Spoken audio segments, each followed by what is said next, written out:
إن الحمد لله نحمده ونستعينه ونستغفره ونعوذ بالله من شرور أنفسنا ومن سيئات أعمالنا من يهده الله فلا مضل له ومن يضلل فلا هادي له وأشهد أن لا إله إلا الله وحده لا شريك له وأشهد أن محمدا عبده ورسوله. Müvəffəqiyyətin səbəblərindən 9-cusu sünnə əhli, hədis əhli ilə yoldaşlıq etmək və onlardan elm öyrənmək.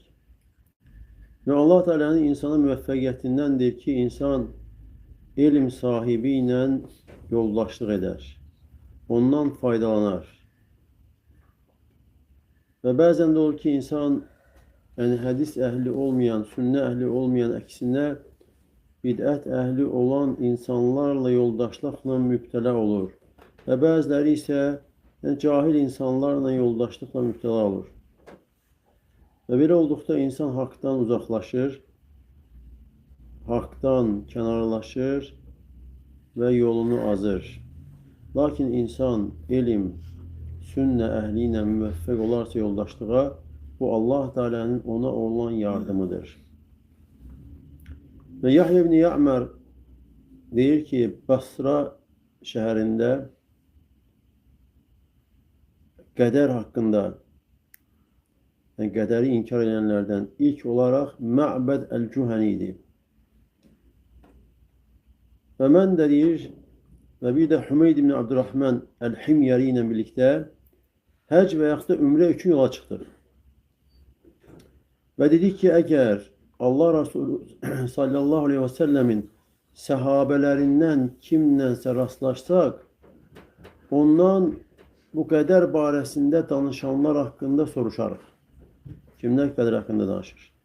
Və biz də Abdullah ibn Ömər ibn Xattabla rastlaşdıq məscidə daxil olan yerdə. Mən və mənim yoldaşım da onu hərəmiz bir tərəfdən yaxınlaşdıq. Yəni biri sağdan, biri soldan. Və alimlər deyir ki, bu da bildirir ki, elm əhli ilə ədəbli olmaq. Ki, hərəsi bir tərəfdə dayanır. Ki, birdən biri digərinə baxanda ona tərəf, alimə və yaxud səhabəyə tərəf arxa çevirməsin deyə. Hərəmiz bir tərəfdən yaxınlaşdıq. Birimiz sağdan, birimiz də soldan. Və mən elə zənn etdim ki, dostum, yəni danışmağı mənə həvalə edəcəkdir.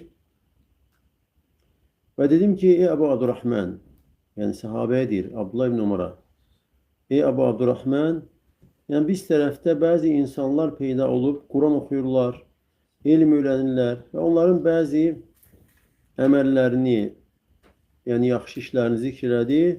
Sonra dedi ki, lakin onlar iddia edirlər ki, yəni qədər yoxdur.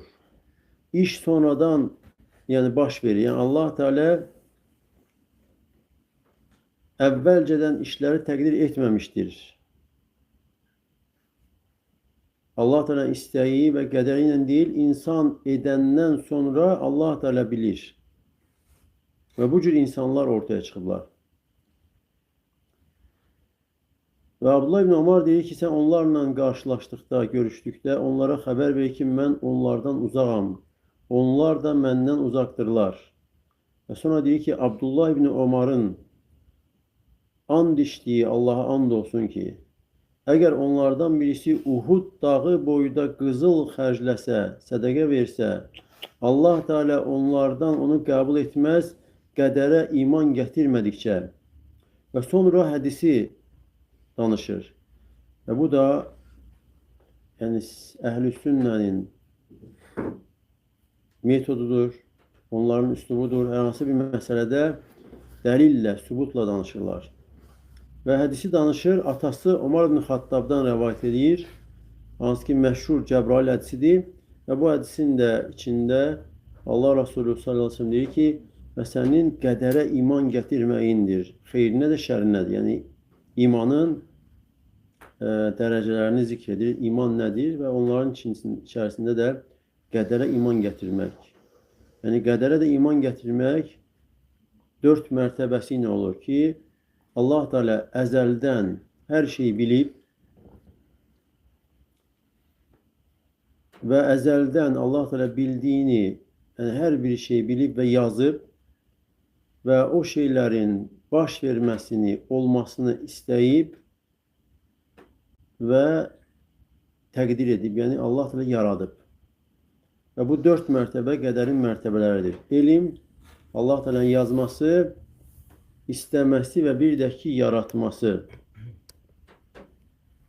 Və Allah Teala buyurur, İnnə kullə şeyin xalaqnahu bi qədər. Həqiqətən biz hər bir şeyi qədərlə yaratdıq. Və qəza və qədər deyilir, qada vəl qədər. Qada, bir də ki, qədər. İkisinin arasında fərq odur ki, alimlər deyir, qədər Allah Teala'nın öncədən, əzəldən hər bir şeyi təqdir etməsidir. Ama qada ise artık olandan sonra, baş verdikten sonra olanlara qadaun deyirlər. Ama qədər ise Allah Teala'nın her bir şey evvelden təqdir etmesidir. Ve bu hadiste de, yani bu iki nefer tabiinlerdir. Yahya bin Ya'mar ve bir de ki Hümeyd bin Abdurrahman.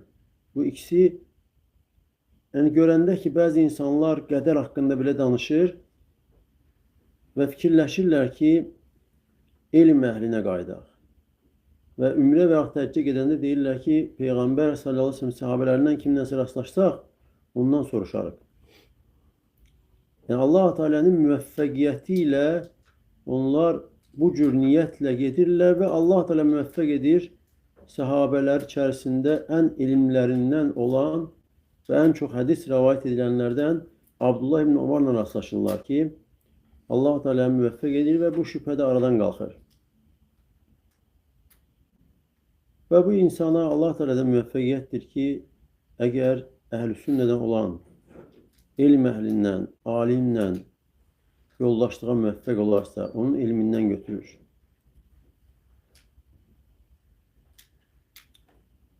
Əyyub Əs-Sixtiyani deyir ki, təzə gənc insanın və yaxud da qeyri-ərəbin saadət və xoşbəxtliyindəndir ki, Allah Teala onu əhl-i sünnədən olan, hədis əhlindən olan bir alimə müvəffəq etməsi. Və təzə gənc insanın və bir də ərəb olmayanın saadətindəndir. Allah Teala müvəffəq edir, o da əhl-i sünnədən olan bir alimlə rastlaşır, onunla yoldaşlıq edir və ondan elm alır. 10-cu səbəblərdən, müvəffəqiyyətin səbəblərindən faydalı, mənfəətli elm öyrənmək. Elm öyrənmək, faydalı elm tələb etmək müvəffəqiyyətin ən böyük səbəblərindəndir. Və elm deyəndə də Qur'an, hədis elmi, yəni sahabələrin başa düşməsi, anlamasıyla. Və Muaviyə radiyallahu anh'dan gələn hədisdə Allah Resulü sallallahu aleyhi ve sellem belə buyurur, Mən yuridillahu bihi xeyran yufəqqihu fid-din. Allah kimə xeyr istəyərsə onu dində fəqih, elmli, anlayışlı edər. Və hədis də dəlalət edir ki, Allah kimə xeyr istəsə onu faydalı elm öyrənməyə müvəffəq edər. Və əks mənası odur ki, əgər bir insan dində fəqih, anlayışlı, elmli olmursa əgər, deməli o insan xeyirdən məhrumdur. Allah Teala ona xeyir istəməmişdir. Və alimlər deyir ki, hər kəs Allah Teala'nın xeyir istədiyi şəxslərdən olması üçün səy etməlidir. Çalışmalıdır ki, Allah Teala'nın dinini öyrənsin. Qur'an, hədis və sahabələrin yolunu öyrənsin. Çünki ömür olduqca qısadır. Və insan bilmir ki, ölüm nə vaxt onu yaxalayacaqdır. Və bu niyyətlə insan yaşamalıdır ki, ölüm gəldiyi zaman da bu yaxşı niyyətlə dünyadan köçsün. Və elm öyrənmək, insanın Allah Teala'nın dinini, Qur'anı, hədisləri, sahabələrin həyatını öyrənməsi ilk müvəffəqiyyətin yoludur. Yəni müvəffəqiyyət yolunun əvvəlidir. Əbu Hurayra deyir, Allah Resulü sallallahu aleyhi ve sellem buyurmuştur, Mən sələkə tariqan yəltəmisu fi ilmən.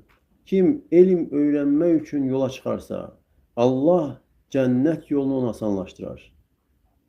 Kim elm öyrənmək üçün yola çıxar. Və alimlər deyir ki, yola çıxmaq həm cismani bədənlə insan çıxır yola, elm öyrənmək üçün, Allahın dinini öyrənmək üçün, təqvanı, imanı əldə etmək üçün yola çıxır, elm öyrənməyə.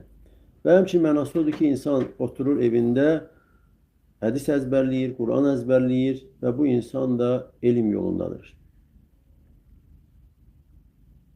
Və kim elm üçün yola çıxarsa, Allah Teala tərəfindən ona müvəffəqiyyət verilmişdir ki, cənnət yolundadır.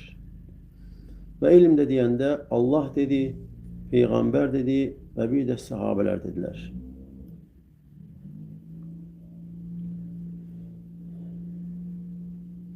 Və elm özü Peyğəmbərlərin mirasıdır. Kim ondan götürərsə böyük bir pay götürmüşdür. Necə ki, hədisdə gəlir, Allah Resulü sallallahu aleyhi ve sellem buyurur ki, Peyğəmbərlər dinar və dirhəm miras buraxmırdılar. Onlar elm miras olaraq qoyublar və kim də ondan götürərsə böyük bir pay götürmüşdür. Və şair deyir ki, ya talibəl ilmi la təbği bihi bədələ. Ey elm öyrənən insan, bundan başqasını axtarma. Yəni, elm öyrənirsən, başqa bir şey tələb etmə, ardınca getmə, başqa şey həris olma. Fəqad zafartə rabbil ləvhi vəl qələmi. Əgər elm öyrənməklə məşğulsansa, Allahın dinini öyrənirsənsə, ləvhi məhfuzun və qələmin Rəbbinə and olsun ki, artıq sən zəfər əldə edibsən. Və qaddisil ilmə və arif qadra hürmətihi. Və elmi dəyərləndir. Elmin hörmətini bil, danışıqda, əməldə və bir də ədəbli ol. Yəni, elm öyrənən insan sadəcə məlumat toplamaqla məşğul olmalı deyil. Əksinə, bu elm onun danışığında, əməllərində, ədəbində, halında özünü göstərməlidir. وَجْهَدْ بِعَزْمٍ قَوِيٍّ لَمْ ثَنَاءَ لَهُ. Və ciddi şəkildə, qətiyyətli halda çalış. Yəni, elm öyrənmək üçün لَوْ يَعْلَمُ الْمَرْءُ قَدْرَ الْعِلْمِ لَمْ يَنَمِ. Əgər kişi, insan elmin dəyərini, qədrini bilsəydi, yatmazdı. 11-ci səbəblərdən, müvəffəqiyyətin səbəblərdən 11-cisi alimlərə qayıtmaq. Və Allah Teala'nın müvəffəqiyyətinin əlamətidir və həmçinin müvəffəq olmağa bir səbəbdir ki, insan alimlərə qayıdır. Dünya və din işlərində onlarla məsləhətləşir, onların sözlərindən götürür.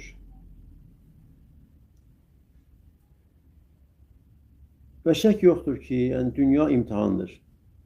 Və bu dünyada insan müxtəlif imtihanlarla rastlaşır. Şübhələr, bəzən də fitnələr olur. İstər ev daxilində olsun, istərsə də evdən kənarda olsun, insan bəzən əhatə edir və bütün işlərində alimlərə qayıdaraq insan addım atmalıdır. Əgər belə olarsa, Allah Teala tərəfindən xeyrə müvəffəq olar və köməksiz qalmaz, doğruya müvəffəq olar. Və Allah Teala alimlərə qayıtmaq, onlardan soruşmağı əmr etmişdir. Fəstəlu əhlə zikri in kuntum la ta'lemun. Əgər bilmirsinizsə zikr əhlindən soruşun və burada zikr əhli də alimlərdir. Və həmçinin Allah Teala buyurur: "Və izə cə'əhum əmrun minəl əmni əv'l xawfi ədə'u bih." Onlara əmin-amanlıq və yaxud da qorxudan bir xəbər gəldikdə, əmin-amanlıq və yaxud da qorxu barəsində bir xəbər gəldikdə onu tez yaydılar.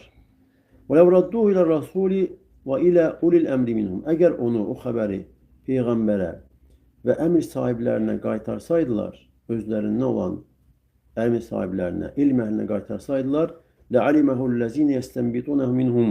Və onlardan o işin məğzini bilənlər, işin dərinliyini bilənlər, onda olan faydanı, xeyri bilərdilər.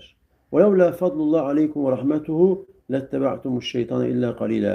Əgər Allahın lütfü, fəziləti, sizə rəhməti olmasaydı, az qisminiz istisna olmaqla siz şeytana tabi olardınız. Deməli, hər hansı bir xəbər, İstər əmin-amanlıq, sevinç xəbəri və yaxud da qorxu xəbəri, bu xəbərlər ki, ümumi ümmətə bağlıdır, ümmətə aiddir, insan yaymamalıdır, tələsməməlidir. Xüsusən də indiki dövrdə bu sosial şəbəkələrdə, WhatsAppda və s. tələsməməlidir. Birinci, alimlərə ərz etməli, elm əhlindən məsləhət, məşvərət eləməlidir. Sonra məsləhət olarsa, xeyirdirsə onu yaymaq olar. Və kimdir o alimlər ki, onlara qayıdılır? O alimlər ki, onlar elmi öyrəniblər və ömürlərini bu elm yolunda fəna ediblər və öyrəndiklərinə əməl ediblər və Allahdan qorxan insanlardır. Və bu elm onların danışığı, əməli və bütün halında təzahür etmişdir. Allah Teala buyurur Fatır surəsində: "İnnəmə yaxşallaha min ibadihi uləmə." Allahdan qulları içərisində ancaq alimlər qorxar, xaşyə. Yəni xaşyə elmlə olan qorxudur. Və alimlər Peyğəmbər sallallahu aleyhi və səlləmin hədisində dediyi böyüklərdir. Və Allah Resulü sallallahu aleyhi və səlləm buyurur ki: "Əl-bərakətu mə'əkəbirikum." Bərəkət sizin böyüklərinizlədir. Və böyüklər deyəndə birinci bura daxildir alimlər.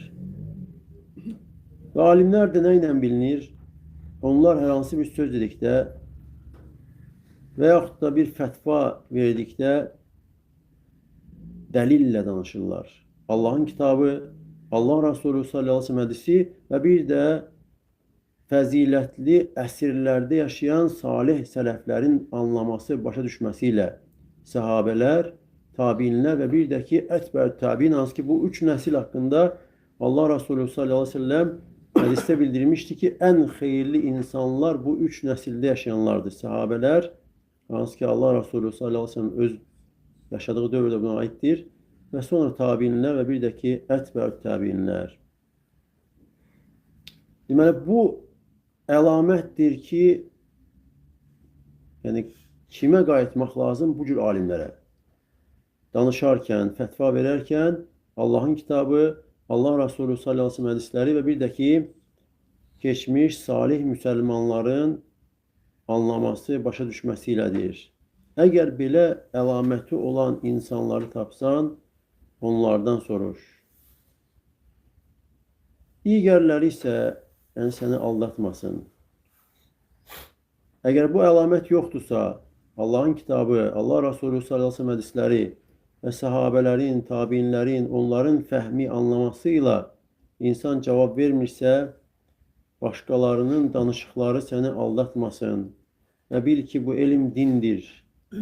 Və insan baxmalıdır ki, bu dini kimdən götürür, elmi kimdən götürür. Ola bilsin, danışıqda, bəlağətdə kimsə daha yaxşı danışır, daha bəlağətlidir. Lakin bu əlamətlər yoxdursa, Allahın kitabı, Allah Resulü sallallahu aleyhi ve sellem sözləri və bir də ki, səhabələrin, tabiinlərin, ətbə-ü tabiinlərin, onların fəhmi, anlaması, onların tətbiqi, bunlar yoxdursa, kiminsə bərbəzəkli danışığı insanı aldatmamalıdır. 12-ci müvəffəqiyyətin, tövfiqin səbəblərindən Allahla sadiq olmaq. Mənim müvəffəqiyyətin səbəblərindən 12-cisi insanın Allahla sadiq olmasıdır. Əqidəsində, etiqadında, imanında, ibadətində, davranışında Allahla sadiq olmaq. Allah Teala buyurur: "Ya eyyuhellezine amenu tequllaha və kunu ma'as-sadiqin." Ey iman gətirənlər, Allahdan qorxun, təqvalı olun, Allaha qarşı çıxmayın və sadiqlərlə bərabər olun. Təqvalı olun, Allahdan qorxun, yəni günahları tərk etməklə və sadiqlərlə bərabər olun, imanda və verdiyiniz əhdlərdə, yəni sadiq olun. İmam Qurtubi rəhməhullah deyir ki, Haqqu mən fəhimə anilləhi və aqalə anhu ən yulazimə sidqa fil əqvali vəl ixlasi fil əməl. Və kim də Allahdan gələni fəhm edər, anlayarsa, bu insanın üzərində bir haqdır ki, danışdığı sözlərdə sadiq, doğru olsun. Əməllərində ixlaslı olsun və bütün halları saf olsun. Və kim də belə olarsa, əbrarlarla bərabər olar və bağışlayan, rəhimli Allaha çatar.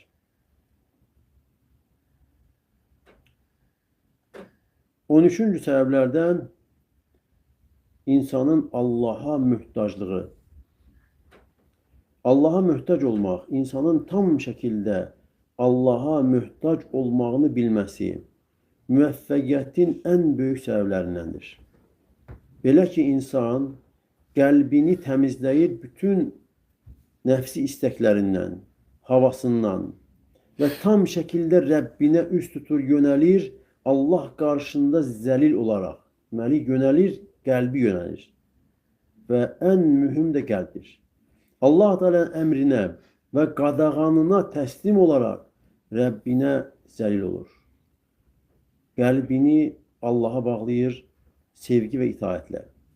Allah Teala buyurur En'am surəsində: "Qul inne salati və nusuki və mahyaya və mamati lillahi rabbil alamin." De ki, mənim namazım, qurbanım, yəni bütün ibadətlərim, həyatım və ölümüm aləmlərin Rəbbi olan Allah üçündür. La şərikə lə, onun şəriki yoxdur. Və bidəlikə umirtu və ənə əvvəlül muslimin, və mənə belə əmr olunmuşdur və mən ilk müsəlmanlardanam. İbn-i Qayyim Rahmanullah iftiqar, yəni Allah'a möhtaclığı açıqlayır, bəyan edir. Və deyir ki, ən yeşhədəl abdu fi kulli zərratin min zərratihi, əz-zahirə vəl-batinə. Yəni qul bütün zərrələrində, batini və zahiri zərrələrində hamısında şahid olması, müşahidə etməsidir ki, tam şəkildə hər tərəfli Allah'a möhtacdır. Və sonra deyir ki, və yətəxəllə bifəqrihi ən yətəəlləhə qeyrə məvləhül haqq, və tam şəkildə möhtaclığı ilə bərabər haqq olan Rəbbindən başqasına qulluq etmir və öz nəfəslərini, aldığı nəfəsləri, yəni həyatını Allah Teala'nın razılığından başqasına sərf edərək zay etmir. Yəni ancaq Allah'ın razılığı.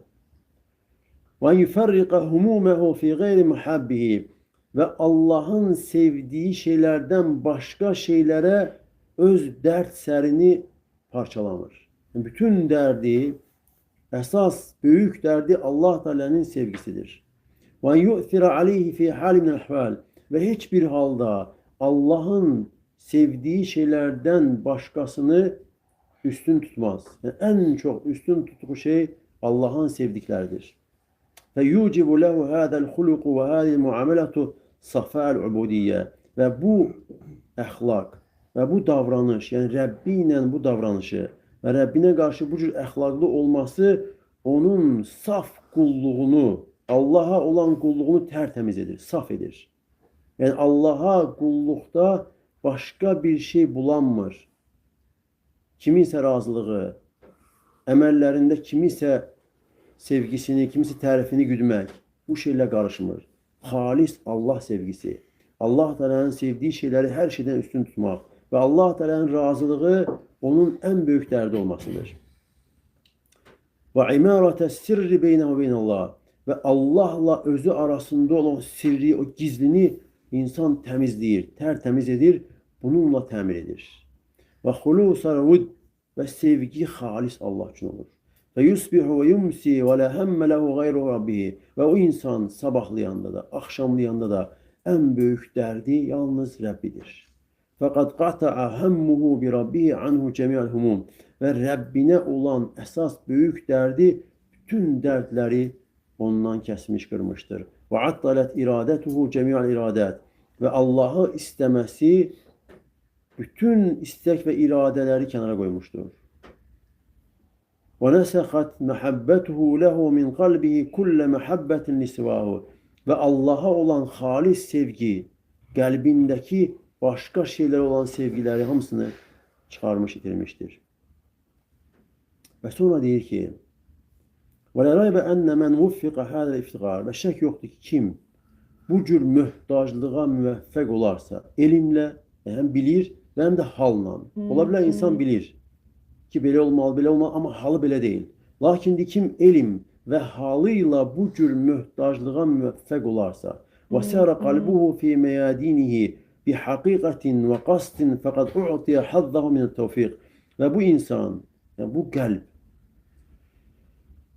meydanlarında, həqiqi şəkildə Allahı qəsd edərək bu cür möhtaclıqla seyr edərsə, bu insana, bu qəlb sahibinə müvəffəqiyyət payı verilmişdir. Və mən huriməhu fəqad muni'at tariqa və rafiq. Və kim də bundan məhrum olarsa və bu insan Allaha tərəf gedən yoldan məhrum olmuşdur. Və mətə u'inə mə'ə hədəl iftiqari bi bədlil cəhdi fi tərkil haqqı fəqad sələkə bihi sıratı müstəqim. Və əgər bu cür möhtaclıqla bərabər o insana kömək gələr, yardım gələr Allahdan və taqətini sərf edər, əməl edərsə, haqqı əldə etmək, haqqa çatmaq üçün bu insan sırat-ı müstəqimə doğru yola yönəlmişdir. Və dəlikə fadlullah yu'ti men yeşə vallahu bil fadl azim. Və bu da Allah Teala'nın lütfüdür. Allah onu istədiyinə verir. Allah Teala lütfü geniş, əzəmətli, böyükdür. Müvəffəqiyyətin səbəblərindən 14-cüsü insanın Allaha dönməsi, Allaha qayıtması. Və inəbə nədir? İnsan daim Allaha dönür. Allaha üstür. Və müvəffəqiyyətin ən böyük səbəblərindən insan Allaha dönməsidir. Və əgər bir adam bilmirsə, öyrənməli, bilməlidir ki, inəbə, Allaha dönmək, məhəbbət və boyun əyməklə, yəni sevgi və boyun əyməklə Allaha üst tutmaqdır. Və Allahdan qeyrisindən qəlbin üz döndərməsidir. Və hər an, daim Allaha qayıtmaqdır. Və günahlarına görə peşmançılıq və bir də ki, Allah Teala'nın razı qaldığı əməllər etməyə tələsməkdir. Allah Teala buyurur: "Və anibu ilə rabbikum və əslimu lehu min qabli an ya'tiyakumul azabu thumma la tunsarun." Rəbbinizə dönün və ona təslim olun, sizə əzab gəlməmişdən əvvəl, sonra sizə yardım olunmaz. Yəni Allaha dönün, Allaha qayıdın və Allah Teala'ya təslim olun, Allaha boyun əyin. Əzab sizə gəlməmişdən əvvəl, yoxsa sizə kömək, yardım olunmaz. Yəni tövbəyə tələsin, salih əməllərə tələsin, cəza və əzab gəlməmişdən əvvəl. 15-ci səbəb, onu da götürək, saxlayaq.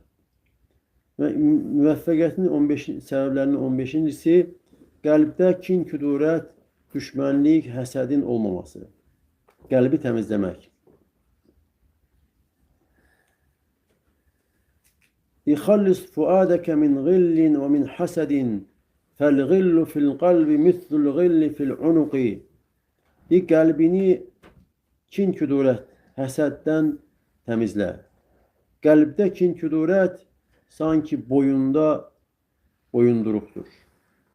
İnsanın boyunda boyunduruqdur ki, sanki insandan ayrılmır. Və Allah Teala'nın insanın müvəffəqiyyətinin əlamətlərindəndir. İnsanın əməllərində, feillərində, bütün hallarında insanı doğruya müvəffəq etməsi və sinəsinin, qəlbinin salamat olması. Kin, küdurət, həsəddən, düşmənlikdən qəlbin təmiz olması. Müsəlmanlara qarşı qəlbində kin, küdurət, həsəd, düşmənlik hissinin olmaması və xüsusən də yaxınları, qonşuları, öz qardaşları, nə qədər onlardan əziyyət, zərər görsə də, onlar tərəfindən nə qədər çətin imtahanlar gəlsə də, qəlbində kin, küdurət, həsəd, düşmənliyi saxlamaq. Abdullah ibn Məsud deyir ki, mən sanki Allah Resulü sallallahu aleyhi ve sellem baxıram. Yəni Abdullah ibn Məsud hədisi danışır. Deyir ki, Allah elçisi sallallahu aleyhi ve sellem gözümün qarşısındadır. Gözümün qarşısında sanki indi görürəm onu və peyğəmbərlərin birisi haqqında danışır, hekayət edir Allah Resulü sallallahu aleyhi ve sellem və deyir ki, qövmü onu vurur, onu qanadırlar. Yəni qan axır bədənindən, elə döyürlər ki, qanıyır və o da üzündən qanı silir və deyir ki, Allahım məğfir li qavmi fə innəm lə ya'ləmun. Allahım qövmümü bağışla, həqiqətən onlar bilmirlər. Və bu hədis, yəni qəlbi, kin, küdurət, düşmənlik, həsəddən salamat etmək üçün kifayətdir. Yəni bircə bu hədis olsaydı insana kifayət idi. Belə ki, bu peyğəmbərlərin əxlaqıdır. Allah Teala da peyğəmbərləri nümunə götürməyi bizə əmr etmişdir. Və Allah Teala buyuruyor Enam surəsində: "Ulaikellezine hedallah." Bunlar, yəni bu peyğəmbərlər Allahın hidayət etdikləridir. Fəbihudahu muqtedih. Və sən onların yoluna tabe ol. Onları nümunə götür. Və yenə Allah Teala cənnət əhlini vəsf edir. Cənnət əhlinin sinəsi, qəlbinin təmiz olması haqqında. Allah Teala buyurur ki: "Və mə fi sudurihim min ğil." Biz onların sinələrindən, qəlbindən kin küdurəti çıxartdıq. İxfanən alə surri mütəqabilin və onlar qardaş olaraq üz-üzə, qarşı-qarşıya taxtlar üzərində əyləşirlər. İbn Kəsir rahimehullah bunun təfsirində deyir ki, kim də dünyada ikən qəlbində kin, küdurət, həsəd, düşmənlik saxlamazsa müsəlmanlara qarşı, bu onun cənnət əhlinin olmasına bir əlamətdir. Və alimlər deyir ki, bu ayədə Allah təala deyir ki, onlar, yəni bu qəlbi təmiz cənnət əhli taxtlar üzərində üz-üzə əyləşəcəklər. Və bu da deyir, ancaq cənnət əhlinə aiddir. Çünki dünyada belə şey olmur ki, hər kəs üz-üzə əyləşsin və heç kəsin də arxası digərinə tərəf olmaması, bu dünyada belə bir şey olmur. Lakin cənnət əhlində olacaqdır. Allah təala bizi onlardan eləsin. Amin. Və Əbu Hüreyrə deyir ki, Allah Resulü sallallahu əleyhi və səlləm belə buyurmuşdur: "Əvvəlu zumratin tədxulul cənnə alə suratil qamər leylətil bədri." Cənnətə daxil olan birinci zümrə, birinci dəstə bədirlənmiş gecədə ay surətində olacaqlar. وَالَّذِينَ عَلَى آثَارِهِمْ كَأَحْسَنِ كَوْكَبٍ دُرِّيٍّ فِي السَّمَاءِ إِضَاءَةً. Və onlardan sonra, onların ardınca gələnlər isə səmada ən parlaq ulduz kimi, ən parlaq, ən gözəl ulduz kimi. قُلُوبُهُمْ عَلَى قَلْبِ رَجُلٍ وَاحِدٍ. Onların qəlbi bir tək kişinin qəlbi kimi olacaq. Yəni cənnət əhli, bu qədər insanlar, cənnət əhlinin hamısının qəlbi bir insanın qəlbi kimidir. Lə təvəğudə beynəm, aralarında kin, küdrət olmayacaq. Və lə təhəsüdə, aralarında həsəd olmayacaq. Likullimri'in zəvcətəni minəl hur'in. Və onlardan hər birisinə hurilərdən iki zövcə olacaqdır. Yura muxhu suqihinnə min varail azmi və ləhm. Və onların əti və sümüyün arxasından ayağının baldır hissəsinin iliyi görsənəcəkdir. Və xoş halına o müsəlmanın ki, peyğəmbərlərin əxlaqı ilə əxlaqlanar və cənnət əhlinin vəsfi ilə vəsflənər. Çalışar, özünü islah etmək, qəlbindən başlayaraq ki, bu qəlbdə, bu ət parçasında müsəlmanlara qarşı kin, küdurət, həsəd, düşmənlik olmasın. Nə qədər onlar tərəfindən əziyyət görsə də. Allah Teala'dan istəyərəm ki, bizi onlardan etsin. Və bu iş çətindir, lakin Allah Teala'nın müvəffəq etdiyi insana asandır. Səbəb insan tərəfindəndir, müvəffəqiyyət isə Allahdandır. İnsan səbəb olaraq özünü vərdiş elətdirməli, məşq elətdirməli və Allah Teala da insanın niyyətinə, səyinə görə insanı müvəffəq edir. Və nə gözəldir ki, insan özündə olan, öz qəlbində olan kin, küdrət, düşmənlik hisslərini təmizləyər və bundan daha da gözəli başqalarını da bu cür olmağa sövq edər, onlara da kömək və yardım edər. Və Allah Teala'dan istəyirəm ki, bizi cənnət əhlini eləsin. Qəlbində kin, küdurət, düşmənlik, həsəd olmayan şəxslərdən etsin. Allah sizə bərəkət versin. Subhanəkə Allahumma və bihamdik. Əşhədu ən la ilahə illə əntə əstəğfiruka və etûbü ileyk.